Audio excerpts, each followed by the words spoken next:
Cristiano Ronaldo, Neymar, Zlatan. Ces joueurs sont nés dans la pauvreté et en devenant des joueurs de classe mondiale, ils ont réussi à faire fortune. On se dit souvent que tous les joueurs de football ont grandi dans la misère. Mais c'est faux! Voici 10 joueurs qui n'avaient absolument pas besoin d'argent, mais qui sont quand même devenus encore plus riches en devenant footballeurs professionnels.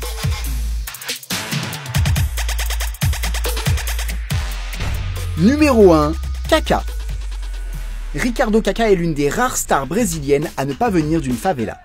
Il a grandi dans une famille aisée dans la banlieue chic de Sao Paulo.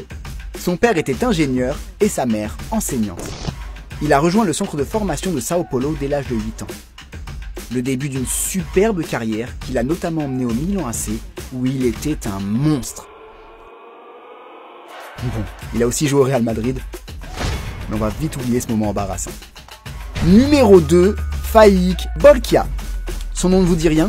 Et pourtant, c'est le joueur le plus riche du monde. Oui, on est sérieux. Ce gars a 21 ans, il joue milieu offensif à Leicester City et il est plus riche que CR7 ou Messi. Mais c'est quoi ce bordel? En fait, Bolkiah est riche grâce à ses origines. Il est le neveu du sultan de Brunei, un pays qui s'est enrichi grâce au pétrole.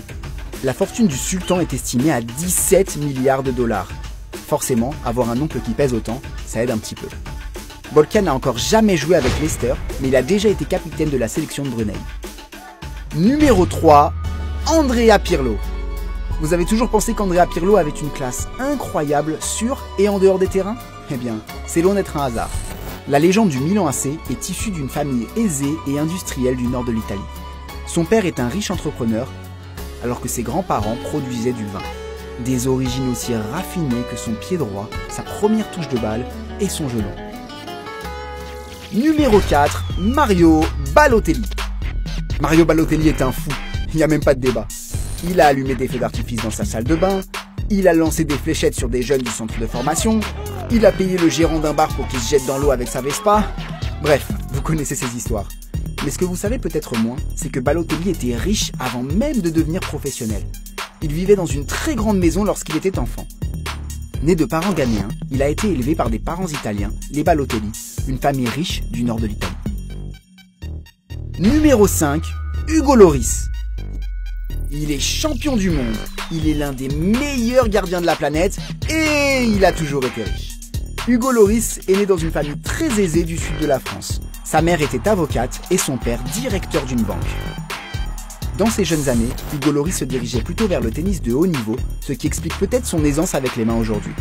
Avec ses pieds en revanche, enfin bref, on va pas s'étaler. Numéro 6, Frank Lampard. Frank Lampard était le joueur le mieux payé de Première Ligue lorsqu'il évoluait avec Chelsea. Mais il n'a pas attendu de porter le maillot des Blues pour remplir son portefeuille. Le milieu à la frappe soudaine et pure vient d'une famille de footballeurs professionnels. Son père a notamment joué à West Ham et gagnait très bien sa vie. Aujourd'hui, la fortune du nouvel entraîneur de Chelsea est estimée à 45 millions d'euros. Numéro 7, Robin van Persie. Le Hollandais volant était un esthète du ballon. Élégant, raffiné, controversé, incompris. La définition d'un artiste du football. Artiste comme ses parents. Le père de Van Persie était un sculpteur hollandais reconnu et sa mère une peintre. L'ancien gunner vient d'un milieu très aisé. Un comble pour celui qui était appelé Robin des Bois sur les terrains. Numéro 8, Paolo Maldini. Le recordman de légende au Milan AC est le fils d'une autre légende du club, Cesare Maldini. L'un des meilleurs défenseurs de l'histoire a donc grandi dans la richesse. Son fils de 17 ans, Daniel Maldini, pourrait exploser cette année en Serie A. Pour la petite histoire, Marcos Alonso et Diego Forlán ont eux aussi leurs parents et leurs grands-parents qui ont joué au football à un très haut niveau. Pour certains, le talent dans le foot, c'est clairement dans le sang. T'en penses quoi, Cristiano Junior? Numéro 9, Saadi Kadhafi. Saadi Kadhafi est l'ancien capitaine de l'équipe nationale libyenne. Il a joué quelques matchs en Serie A. Il était surtout le fils du général Muammar Kadhafi, homme d'État libyen très riche et très controversé. En 2011, Saadi a été accusé d'avoir fait assassiner son ancien entraîneur avant d'être acquitté. Est-ce que c'était un bon joueur? Je préfère ne pas répondre à cette question, j'ai pas envie d'avoir des ennuis.